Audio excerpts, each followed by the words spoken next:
alimenticio que contiene pues todo lo que hemos comido, entre otras cosas lípidos, ácidos grasos, se baña con el jugo pancreático, el jugo biliar, entonces contiene las enzimas líticas, el jugo pancreático, enzimas líticas, y el jugo biliar, las enzimas, las moléculas estabilizadoras, particularmente ácidos biliares.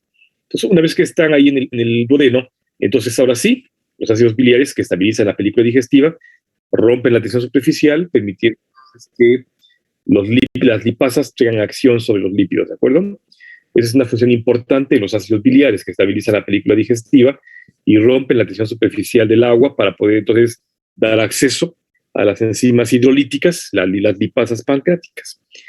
De esa forma, entonces, una vez que tenemos a los ácidos grasos con las vesículas lipídicas, que se forman ahí las micelitas, entonces esas micelitas son estabilizadas por las ácidos biliares, y esa estabilización, en este caso son los ácidos biliares, permiten el acceso de las lipasas como tal.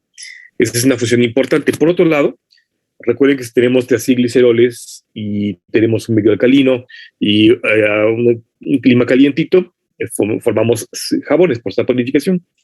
Así es que no solamente es la película digestiva de las enzimas líticas, sino que también la película estabilizadora por los ácidos biliares, y además los jabones que se van a formar por el jugo pancreático como tal, y de esa forma logramos romper por completo las vesículas lipídicas para liberar acilgliceroles, ya sea monoacilgliceroles o bien ácidos grasos libres como tal, que son esas estripitas de acá, los ácidos grasos libres, o los acilgliceroles que eran producto del triacilglicerol, que ahora ha quedado completamente hidrolizado, ¿no?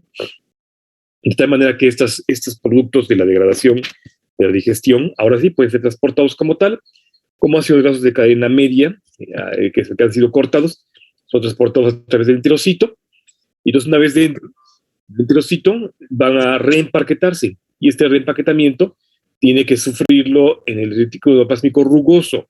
Ahí es donde se reempaquetan en forma de otras vesículas, otra vez formando entonces el conjunto de lipo, ¿no? De tal manera que esos monoacilgliceroles y acilgliceroles se vuelven a reempaquetar entre acilgliceroles en el retículo endoplasmico rugoso y el enterocito. El colesterol se reesterifica para formar entonces las lipoproteínas. La forma de transporte lipídico hacia el resto del cuerpo es así, en forma de lipoproteínas, ¿de acuerdo? Y entonces, este paso de acilgliceroles, ácidos grasos como tal, que entran al retículo endoplasmico rugoso y luego eventualmente se transforman en el Golgi y en otras moléculas son enviadas principalmente por el sistema linfático, de manera que el empaquetamiento ocurre en el retículo endoplasmico rugoso para la formación de vesículas, nuevamente las lipoproteínas, y el envío de estas vesículas a la circulación es fundamentalmente por el sistema linfático. El conducto torácico es el más importante, que envía buena parte de la linfa desde el enterocito hacia el sistema circulatorio en general. También una parte se va por la sangre, de hecho el sistema portal, pero la mayor cantidad de los lípidos van a ser transportados por el sistema linfático, ¿de acuerdo? Es el principal sistema de transporte, el linfático, como tal. De tal manera que una vez que pensamos en el sistema linfático, y entonces envía estas lipoproteínas como tal a la circulación, tendríamos entonces un conjunto de lipoproteínas dependiendo de la grasa que hayamos comido. Estas no solamente la cantidad, sino la calidad de la grasa.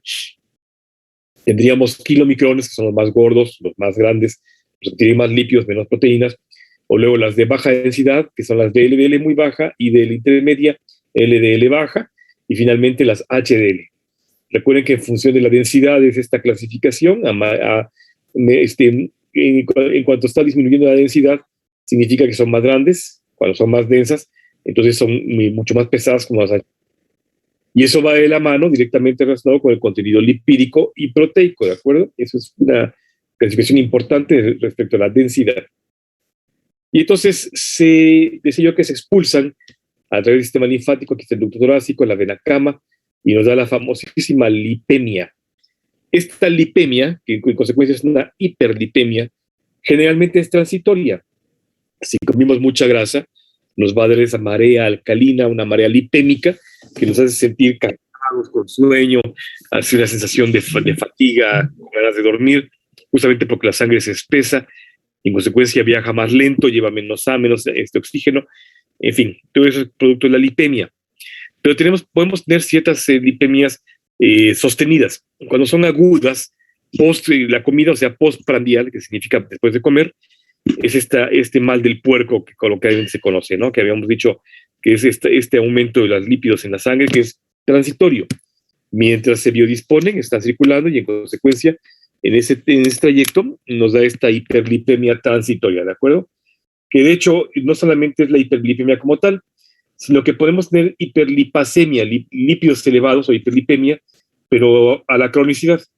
Y en consecuencia, la presencia de hiperlipasemia nos puede traducir diferentes condiciones clínicas.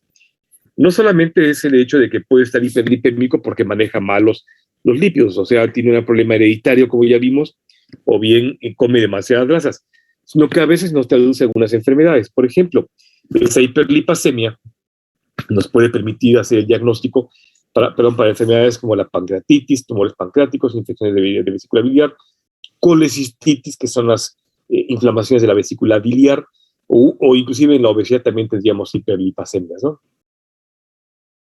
Así es, Adri, es una lipemia postprandial. Esa transitoria, el mal del puerco, es una hiperlipemia postprandial, sí. También se llama marea alcalina, porque significa que nuestro estómago está produciendo una gran cantidad de ácido para poder digerir esas grasas que acabamos de comer, y en consecuencia todo el metabolismo se enfoca en el estómago y nos deja entonces una posibilidad, a tus órdenes, Adri, una posibilidad de desarrollar una acidosis gástrica, perdón. Como hay una acidosis gástrica o hay la amenaza de una acidosis gástrica, entonces el cuerpo empieza a producir álcalis para contrarrestar esa acidosis gástrica. Por eso es que también se suele llamar la marea alcalina, ¿de acuerdo? Es una hiperlipasemia o una hiperlipemia transitoria, el mal del puerco. En cambio, estas, que suelen ser ya crónicas, cuando tenemos a alguien que tiene lípidos muy elevados, y evidentemente correlacionados con la clínica, ¿no? Por ejemplo, en el caso de la colestitis, pues dolor de ahí al lado derecho del cuerpo, abajo los arcos costales, que donde se ubica más o menos el hígado, el reborde hepático, o bien la vesícula biliar, es decir, dolor o ictericia, alguna alteración en las evacuaciones, que nos haga sospechar pues, que tenemos una inflamación de la vesícula biliar. Entonces, si además de eso hacemos un examen de laboratorio para lípidos y nos salen altos, podemos ir entonces orientando más el diagnóstico hacia dónde va, ¿no? Hay otros tipos de problemas, como por ejemplo dolor abdominal inespecífico, que además nos tiene también con cierto grado de ictericia. Podríamos sospechar más bien un tumor pancreático, una pancreatitis, o bien una hepatitis de algún tipo, y lo mismo, ¿no? Las hiperlipasemias o hiperlipemias nos dan por lo menos una orientación diagnóstica en torno a hacia dónde va, ¿no? Si es efectivamente páncreas o vesícula biliar o hígado, o se trata de alguna otra enfermedad que no está relacionada con estos órganos, ¿no? Pero eso es lo importante de la hiperlipasemia crónica, ¿de acuerdo? Que nos permite hacer un diagnóstico diferencial con algunas otras cosas. Ahora, ya habíamos hablado de cómo entonces los lípidos se transportan en la circulación, que fundamentalmente se van a ir a formar los ácidos grasos en los adipocitos, antes que en forma de lipoproteínas, de gliceroles y colesterol como tal, ¿no? Que van a circular. Hablamos ampliamente de cómo estas lipoproteínas circulan, y una lipoproteína lipasa que está enclavada en el endotelio es la encargada de romper las vesículas de las lipoproteínas para entonces liberar por completo los ácidos grasos. Una vez que los libera, entonces los hace pasar a través de esa membrana, tanto las de baja densidad como las de alta, pero son más bien las de baja densidad las que tienen este receptor, y en consecuencia una vez que pasan ahí hacia el otro lado de la membrana, no sé por qué está así. Recuerden ustedes que la presencia de ácidos grasos se atrapan allá en la íntima vascular, y en consecuencia estos ácidos grasos que se van a ir depositando porque no logran atravesar por completo hacia las células adiposas, inmediatamente se encadenan respuestas inflamatorias, particularmente de macrófagos, ¿de acuerdo? Macrófagos polimorfonucleares, neutrófilos, llegan inmediatamente al sitio de donde está la grasa para intentar digerirla, pero no lo consiguen por completo, de hecho no lo consiguen. En consecuencia, da lugar a la aterosclerosis, ¿de acuerdo? Es un concepto importante que manejamos, que es la aterosclerosis.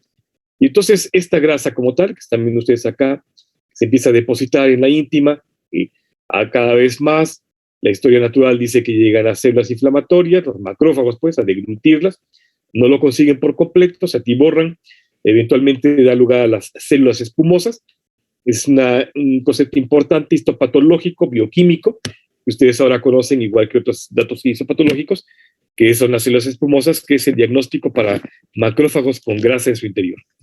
Entonces, estos macrófagos con grasa en su interior, que están viendo ustedes aquí ahora, son estos en la realidad, son patológicos, son estas células blancas que habíamos dicho, que son este granulado que tienen en su interior, la cantidad de grasa que han ingerido en su interior, que son las células espumosas. Histopatológicamente, el diagnóstico de aterosclerosis se hace además con la presencia de células espumosas. ¿De acuerdo? Ahí están nuestros macrófagos, y esos son los macrófagos con grasa en su interior, que es el granulado que vemos de manera normal. Esos son de lugar a que parezca que tienen espuma, pero no es espuma, en realidad es la grasa que tiene interior y por eso se llaman células espumosas. ¿De acuerdo? Entonces, eventualmente este macrófago dijimos que se muere, y esta muerte induce más reacción inflamatoria. En consecuencia, migran células mioepiteliales a fortalecer la pared para que no se rompa. Eventualmente sigue creciendo la grasa ya en su interior. Recuerden que va de la mano no solamente con la fosfodierencia, sino con la dieta. Entonces se empieza a haber problemas aquí de pérdida de la continuidad vascular. Se forman entonces proteínas de matriz que fortalecen todavía más la barrera ahí, evitando que se rompa por completo, pero no lo consigue. De hecho, eventualmente enzimas digestivas hacen que se lime ligeramente esa superficie y entonces la deja debilitada y puede escaparse un fragmento de grasa, o bien se puede romper y dar lugar a coágulos como tal, ¿no? Que habíamos dicho. De tal manera que si pensamos en la aterosclerosis y todas las complicaciones, que no voy a meter en este punto porque las mencionamos, pensamos en todas las complicaciones, todo lo que ocurre alrededor de la aterosclerosis, lo más importante son dos cosas. Primero, que disminuye la luz vascular y en consecuencia puede dar lugar a isquemias por falta de riego. Y lo segundo es que se puede desprender algo de allá, un fragmento de grasa y dar lugar a un embolismo, o un fragmento de coágulo y dar lugar a una trombosis. Y si es, por ejemplo, en alguna arteria coronaria, en la que ya de por sí está disminuida la luz vascular porque tiene grasa, y eso hace que aumente la presión en el corazón, y en consecuencia de repente hay espasmos y se quede sin riego sanguíneo a parte del corazón, que si es transitoria, bueno, es una pequeña isquemia que no pasa a mayores, pero si es mayor puede dar lugar a una muerte de una parte del corazón, un infarto, que si es masivo, pues puede dar lugar a la muerte del sujeto portador, ¿no? Entonces, de ahí la importancia de lo que hablábamos hace unos días, de la aterosclerosis como tal. Entonces, esa aterosclerosis que estamos viendo acá en acción, y luego, después de que se han liberado un poco las enzimas, las proteínas, perdón, y la sangre sigue impactando sobre ese bodoque de grasa en el interior de la íntima. Recuerden que eventualmente la rompe.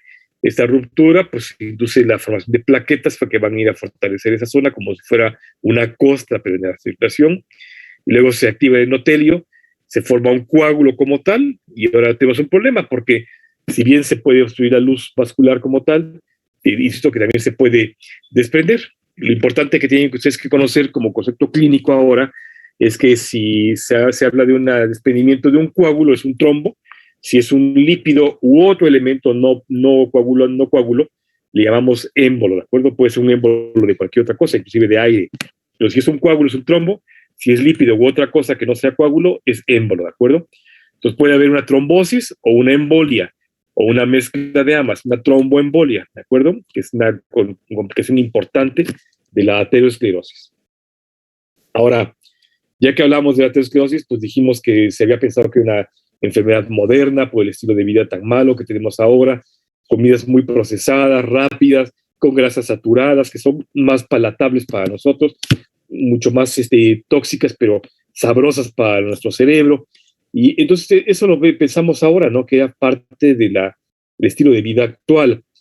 De hecho, eso es completamente falso, ¿no? Porque no es una enfermedad actual como tal, ni siquiera de la década de los 80, que fue cuando el boom que hablamos de la comida rápida como tal, ¿no?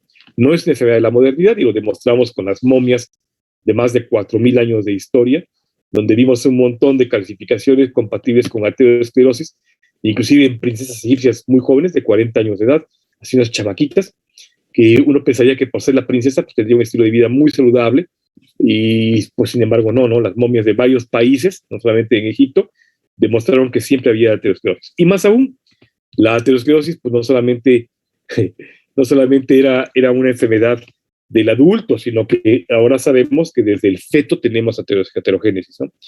No está claro si el embrión la desarrolla el primer trimestre, no está claro, pero sí está muy, muy establecido que en el feto ya hay cambios ateroscleróticos fundamentalmente asociados con la dieta de la madre, ¿no? De tal manera que lo que vimos hace unos días en esos trabajos experimentales que demostraban que madres con hipercolesterolemia crónica tenían entonces fetos también con aterosclerosis, digamos, en el arco aórtico, en la aorta abdominal, en todo el trayecto aórtico, ¿no? De tal manera que ya estaba, desde que se estaba a punto de nacer, antes de que naciera in útero, ya tenía cambios degenerativos ateroscleróticos que evidentemente cuando fuera adulto, si no se cuida, no hace ejercicio, sigue comiendo mal, pues desarrollará finalmente aterosclerosis y evidentemente todas las complicaciones que hemos platicado.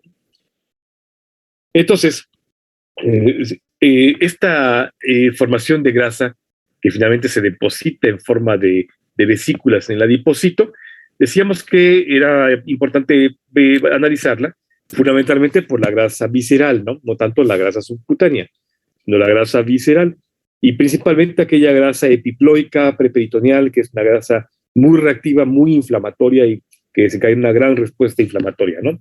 Además de eso, la grasa entre las vísceras, por ejemplo, el hígado graso, no alcohólico, la estetosis cardíaca, la estetosis renal, que llevaba entonces a una falla de órganos que podía hacer que la calidad de la vida del sujeto pues, fuera muy mala, ¿no? De tal manera que podemos tener un ingreso de grasa exógeno, de la dieta fundamentalmente, o bien endógeno, la lipogénesis de novo. Y entonces en ese terreno habíamos visto que la lipogénesis tenía su mayor actividad a nivel de retículo prostático rugoso, ¿no? Y hablamos de la síntesis de esteroles, por ejemplo, ¿no? Hablando del colesterol, conocimos la vía del mevalonato. Y lo importante de la vía del mevalonato es que dijimos que el colesterol se iba a formar a partir de la acetilcoenzima A. De hecho, dos acetilcoenzima A daban lugar a que se formara un acetoacetilocoenzima A, que luego se convertía en un hidroximetilglutaril, eso es HMG, hidroximetilglutaril, y luego por incorporación de un tercer acetilcoenzima A, y finalmente en mevalonato. Pues habíamos dicho que así como hay marcas importantes como la formación de glucosa 6-fosfato para dar inicio a la glucólisis anaeróbica, la glucosa 1-fosfato para la vía de la glucogénesis, el fosfogluconato para la vía de las pentosas, el mevalonato era la señal para el inicio de la síntesis de esteroles, ¿de acuerdo? Eso es lo importante. Y más que importante es que es un derivado de acetilcoenzima A, primero de 2 y luego de 3 acetilcoenzima A. Pero finalmente es a partir de acetilcoenzima A que se forma el mevalonato, ¿de acuerdo? Y este es el precursor, el embrión, para la síntesis del colesterol como tal. Ahora no me voy a detener en esto porque no viene al caso ahorita, pero este mevalonato entonces se convierte en varios precursores, que no voy a mencionar en este punto. Mencionamos al escualeno, cuyo nombre se debe a que fue descrito en tiburones, pero ahora sabemos que nosotros también tenemos escualeno. Y luego esas siguientes transformaciones lleva como objetivo final la síntesis de colesterol. O sea, a partir de mevalonato, el objetivo es formar colesterol. Para la vía de la glucólisis anaeróbica, por ejemplo, inicia con glucosa 6-fosfato y su objetivo es formar piruvato. Aquí el mevalonato tiene como objetivo formar colesterol. Y a partir de él, pues todas las hormonas que ya conocimos y fundamentalmente la vitamina D, el colecalciferol, ¿de acuerdo? Ahora, dijimos que esta incorporación de moléculas también era a partir de malonilos. Y entonces, así como el mevalonato es para el colesterol, el malonilo lo es para la síntesis lipídica de novo. Entonces, este malonilcoenzima A es el exponente embrión para la síntesis de lípidos, de ácido graso en general.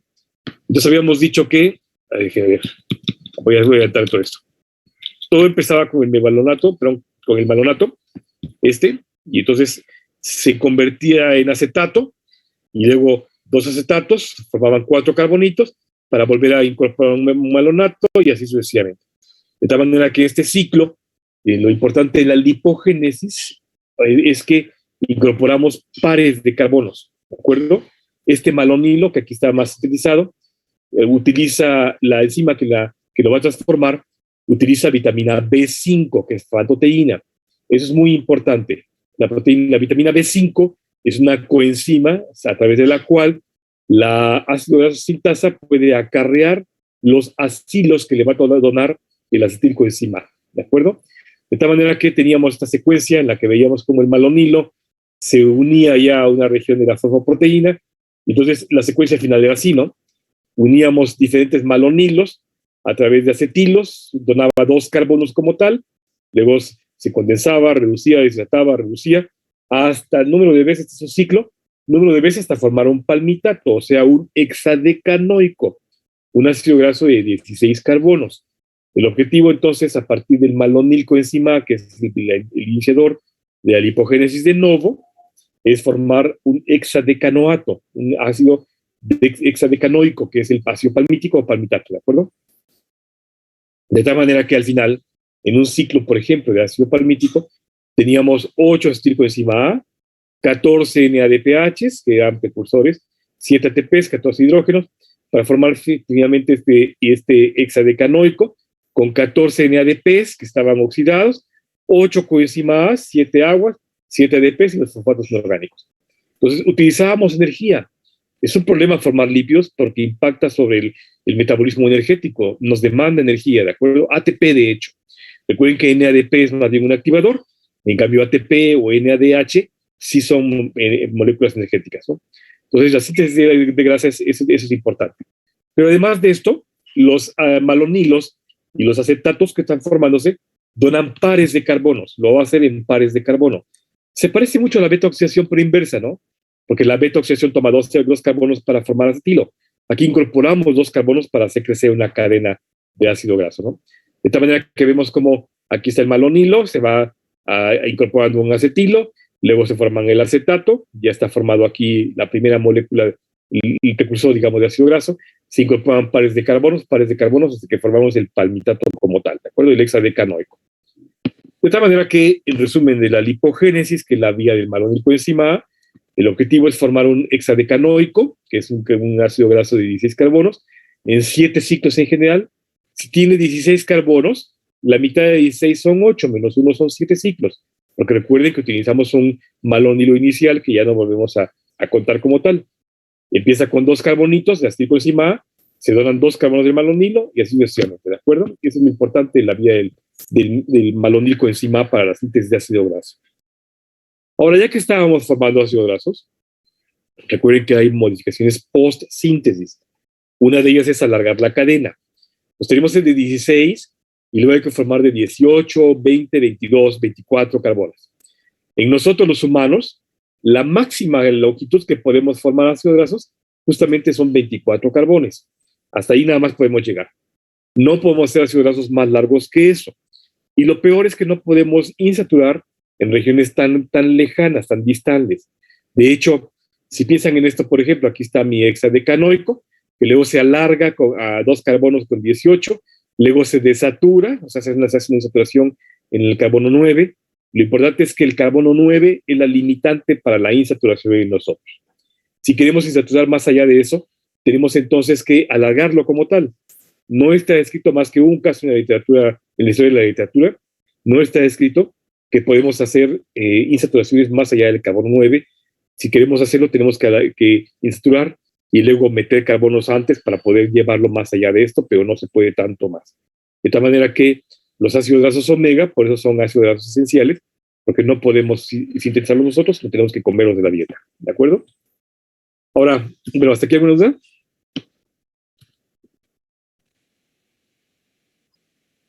Ok. Gracias.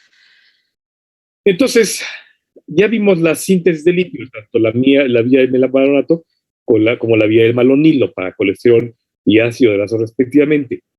La vía inversa, la lipólisis. Y entonces decíamos que a partir de triacilgliceroles que están en vesículas formábamos diaciles, ácidos grasos, monoacilgliceroles, y en consecuencia estos ácidos grasos con glicerol iban a ser transportados fundamentalmente por un autofagosoma, eventualmente por un lisosoma también, ¿de acuerdo? O un fagolisosoma.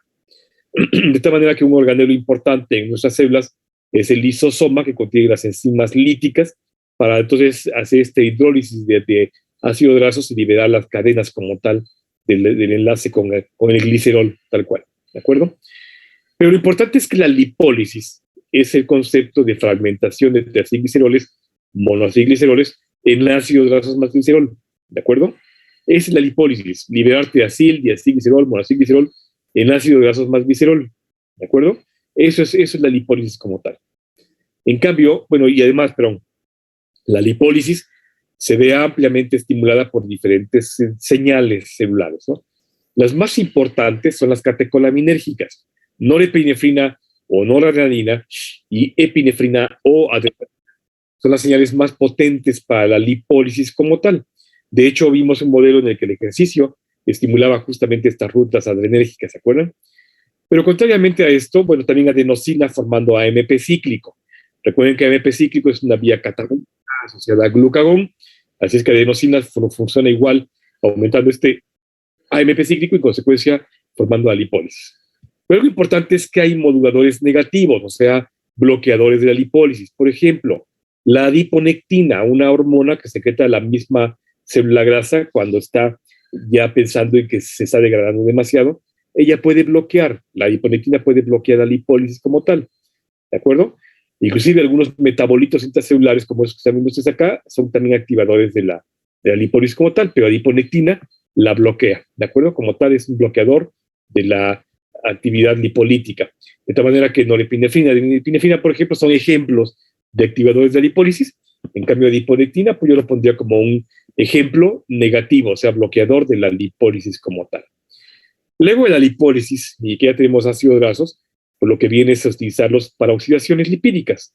Y vimos que había tres más importantes, ¿no? La beta, la alfa y la omega oxidación para la degradación de lípidos finalmente, que es lo que se llama la quema calórica. Y entonces estas oxidaciones lipídicas significan formar calor, por eso se llama que quema uno calorías.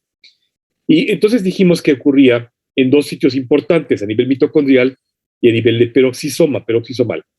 Pero la mayor cantidad de las beta-oxidaciones ocurren en la mitocondria, el 90%.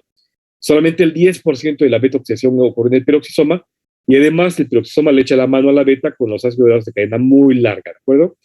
En cambio, la alfa-oxidación es microsomal, tanto en el hígado como en el cerebro, y la omega-oxidación en el retículo linfático rugoso de muchas células, ¿de acuerdo? Fundamentalmente en el hepatocito. Entonces, recuerden ustedes esto, que del 100% de la beta-oxidación, el 90% es mitocondrial, el 10% es peroxisomal. Y lo que decía yo hace ratito, de hecho, los ácidos grasos de cadena de menos de 20 carbonos, menos de 22, se van directamente a la mitocondria. En cambio, los de más de 22 se van directamente al peroxisoma. Aún estos de menos de 22, perdón, el 10% de esos de menos de 22, se van al peroxisoma en hígado y en riñón para echar la mano a las mitocondrias. En todo caso, no cargarles la función oxidativa como tal. De tal manera que una vez que el peroxisoma los convierte en ácidos grasos de cadena más corta, los puede enviar a la mitocondria, o bien puede seguirlos degradando como tal para vía oxidativa, ¿no? Y vimos cómo funcionaba de manera muy paralela, ¿no? Era prácticamente la misma ruta, con la salvedad de que los elementos intermedios, como por ejemplo el NAD, el FAD, que se podía formar el NAD en este caso, se iban directamente a la cadena respiratoria en la mitocondria. En cambio acá tienen que enviarse como productos hacia la cadena respiratoria, pero es prácticamente la misma ruta como tal a nivel peroxisomal que a nivel mitocondrial como tal, ¿no? Y entonces vimos que para que la beta-oxidación o las oxidaciones lipídicas tengan función, necesitaban de un aminoácido transportador, y dijimos que era un aminoácido secundario llamado carnitina.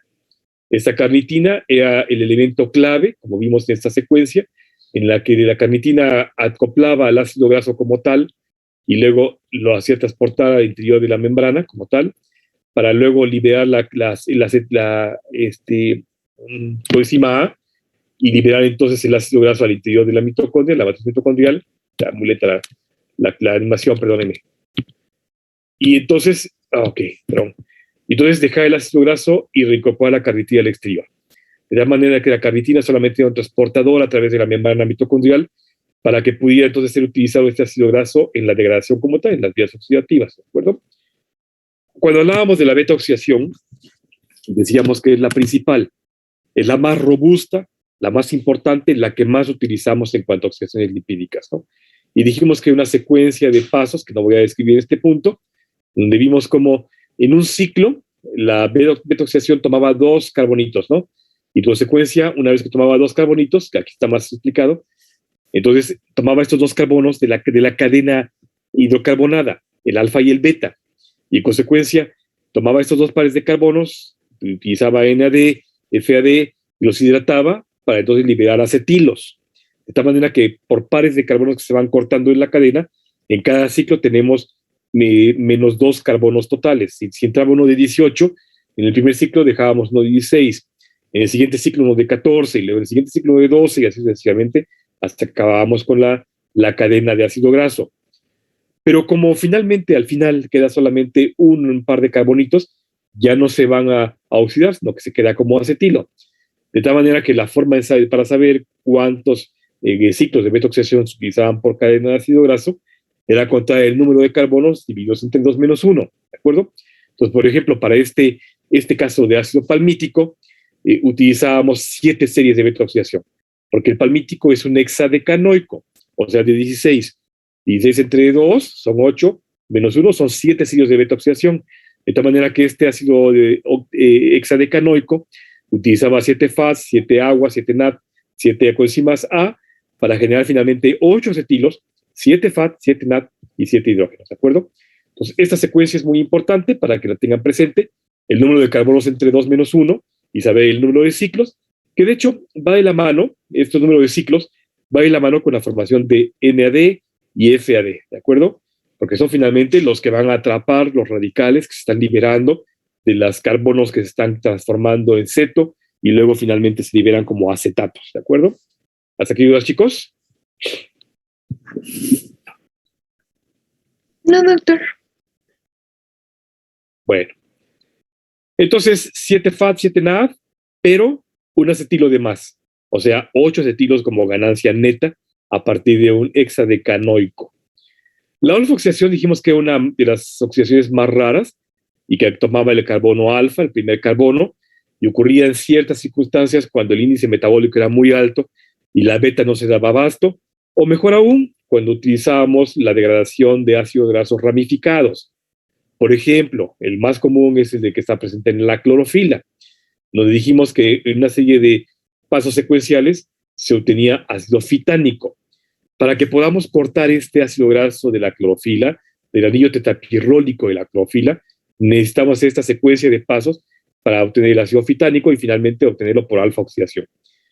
De hecho, vimos que era tan importante que no solamente eran las plantas en la clorofila, sino que una gran cantidad de alimentos, por ejemplo, aquí están carnes rojas, la oveja, el cordero, la leche tal cual, la leche entera, el yogur, muchas frutas deshidratadas, tenían también ácido fitánico como tal. Vimos que había bebidas achocolatadas porque utilizaban grasa vegetal como tal y entonces tenía ácido fitánico. Esos eran los alimentos más comunes para enfrentarse a ácido fitánico, ¿no? Entonces, que no hace falta comer hojas como tal para poder enfrentarse al ácido fitánico. Y dijimos que era muy importante porque hay una condición clínica hereditaria rara, afortunadamente, que se llama el síndrome de Refsum, ¿no? El enfermedad de Refsum, escrita por este hombre y que justamente hablaba de una falla en las enzimas para la degradación de ácido fitánico, que hacía entonces que se acumularan en el cuerpo y daba la enfermedad como tal, ¿no? Entre otras cosas, la deficiencia de la fitanoil coenzima hidroxilasa, que está asociada con el síndrome de Refsum, tal cual, ¿no? Y vimos una serie de manifestaciones clínicas de la enfermedad, que no voy a describir en este punto, pero que todas están relacionadas justamente con el depósito de ácido fitánico de manera anormal, ¿de acuerdo? Y finalmente vimos la omega-oxidación, donde dijimos que se llamaba omega porque tomaba el último carbono, ¿de acuerdo? Y entonces vimos que era igual de rara que la alfa en ciertas circunstancias metabólicas, cuando le echa la mano a la beta y a la alfa, las células tumorales utilizan la beta-oxidación, en fin, es muy extraño que lo utilicemos y no vamos a detener más en esto. Luego de este repaso por los lípidos, vimos el síndrome metabólico para poder hacer una conjunción de todo lo que vimos de los lípidos, ¿no? Entonces hablamos de la definición de este proceso bioquímico de largo plazo, donde va a ir factores genéticos, pero también ambientales, como todo, igual que la diabetes.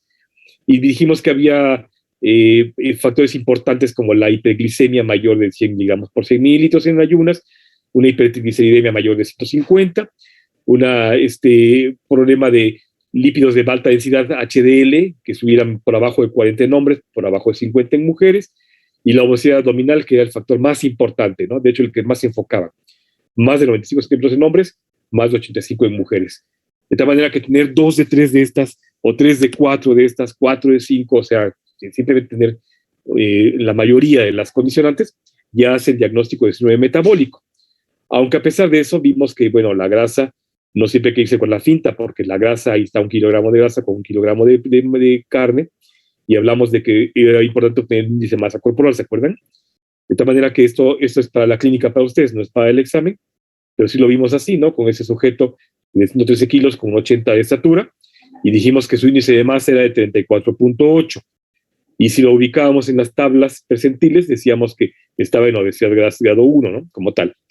Pero si hablábamos de eso, decíamos que había que ver también clínicamente, ¿no? Si el sujeto estaba como maestro de bioquímica así, y pesaba 113 kilos, y uno medía 1,80, pero no, o bien estaba así, pues había que ver que no era obesidad del sujeto de la izquierda, sino que más bien su índice de masa corporal estaba expreso de la masa muscular tal cual, ¿de acuerdo?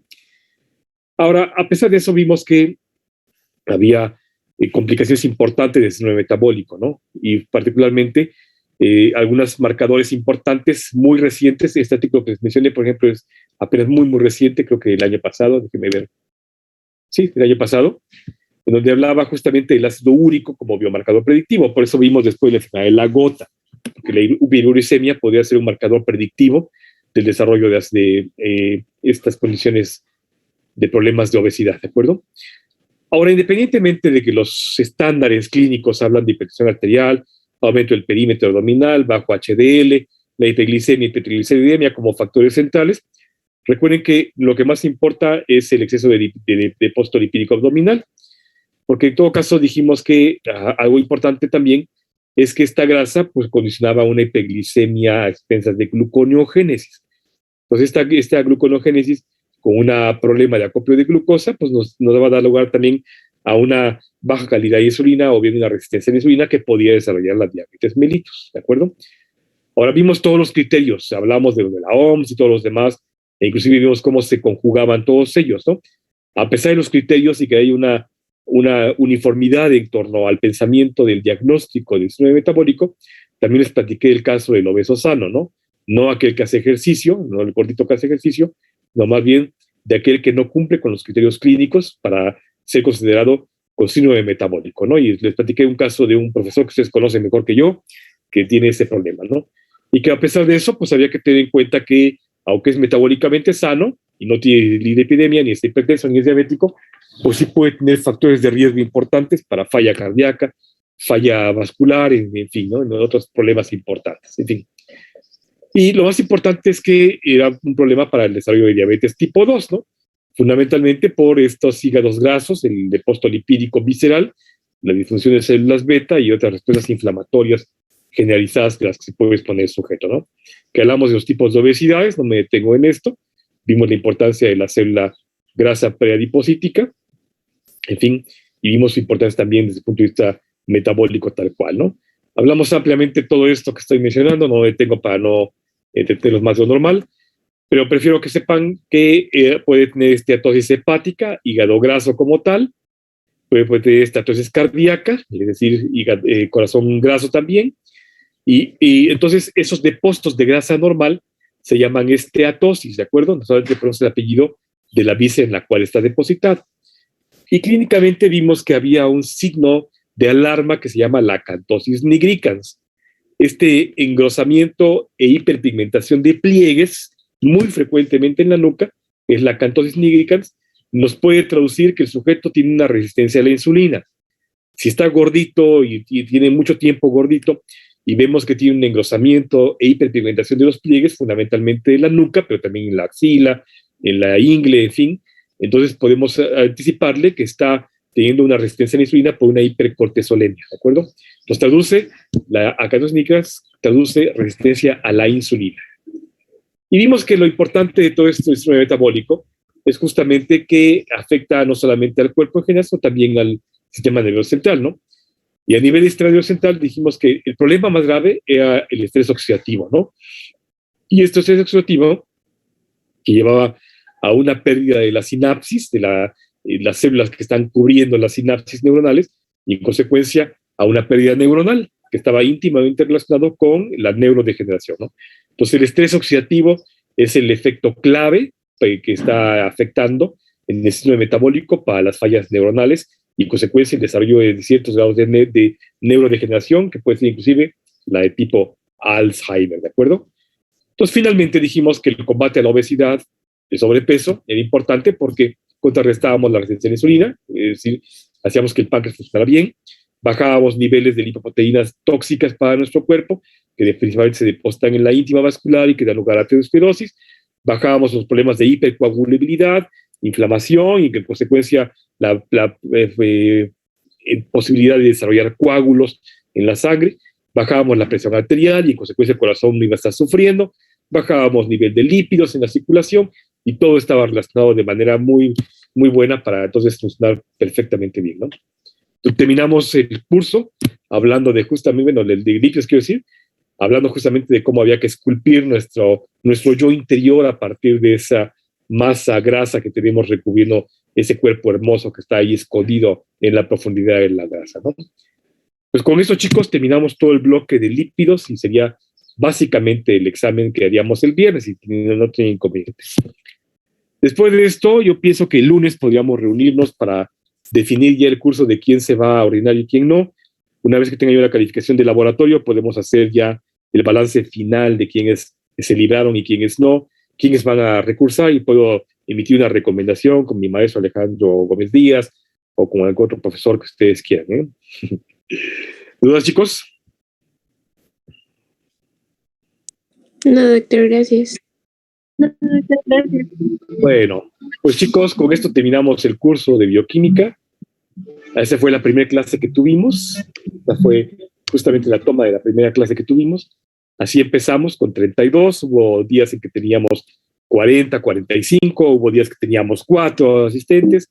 En fin, a lo largo del curso, con la de hoy, cumplimos 139 clases en total. No son muchos, lamentablemente. Ahí están las 139 tomas como tal. Y bueno, aquí está 138, perdón. No está todavía la de hoy. Entonces, ahí tenemos 139 exposiciones en las que platicamos ampliamente de la bioquímica. Ojalá hubiera sido más extenso. Lamentablemente no hubo tiempo ni tampoco posibilidades. Pasamos gratos momentos, como por ejemplo el momento tan hermoso que me hicieron pasar aquel día de abril, que recordaron mi cumpleaños. Y bueno, después de estos momentos que vivimos también en la Navidad, que nos despedimos calurosamente, nos volvemos a ver en este nuevo año, y esas 139 clases que estamos culminando hoy, pues esta fue la de ayer, justamente, ya la clase de ayer, falta la toma de hoy, para cerrar justamente la clase 139 del ciclo escolar. Pues muchachos, después de esto, el viernes aplicamos el examen. Voy a estar presente por si hay dudas o hay comentarios durante el examen. Y solamente me resta agradecerles todo ese tiempo que estuvieron conmigo. Estoy de verdad muy, muy complacido de todo el curso que tuvimos. No tengo más que decirles muchas gracias. Y deseo el mayor de los éxitos en los siguientes pasos de la carrera. Y no solamente en la carrera, en la vida personal, la vida profesional de todos y cada uno de ustedes. Que esta pandemia nos permita ya retomar la vida normal que llevábamos hasta hace un par de años, ¿no? Y que podamos celebrar eso, justamente celebrar la vida al lado de ustedes, al lado de sus papás, de sus mamás, de todos aquellos que queremos y amamos en nuestras vidas, ¿de acuerdo? Recuerden ustedes que, bueno, tal como decía Isaac Newton, lo que sabemos es solamente una gota de agua y esta gotita pues ha sido la bioquímica. Esta gotita que acabamos de culminar hoy, pues espero que sea parte del océano que ustedes van a emprender ahora en los siguientes pasos de la carrera y que sea pues una embarradita de la bioquímica para que les sirva para la fisiología, la bioquímica aplicada que es la fisiología, la bioquímica de la enfermedad, que es la fisiopatología, y toda la carrera de medicina en adelante, ¿de acuerdo? Muchas gracias, muchachos, nuevamente, muchísimo éxito en adelante. Voy a tomar mi última toma para la clase 139. Hola, Yesamín. Hola, Jocelyn. Hola, Omar. Hola, José Luis. Hola, Adri. Hola, Juanito. Hola, Ale. Qué gusto verlos. Hola, Julio César. La doctora Dusks, todo el año me estuvo acompañando. Melissa, Normita, Jocelyn Lomelí, todos ellos, por favor. Miguelín, Francisco Samuel, todos. Diego, Dani, gracias. Va mi foto. Gracias, chicos. Ay, perdón, Normita. Bye, huevo. Gracias, chicos, nuevamente. Un abrazo para todos. Cuídense mucho. Nos vemos el viernes a las 12, por favor, con el examen. Gracias. Muchas gracias, doctor. Muchas gracias, doctor. Se cuida. Gracias por todo. Un abrazo. Pues, nos vemos el viernes. Gracias. Nos vemos. Hasta luego, doctor. Adiós, José Bonito Luis. día. Igual ustedes, gracias. 3 puntos, ¿eh? No crees que no se me ha olvidado. Sí. Vale, pues. Bien, nos vemos. Gracias.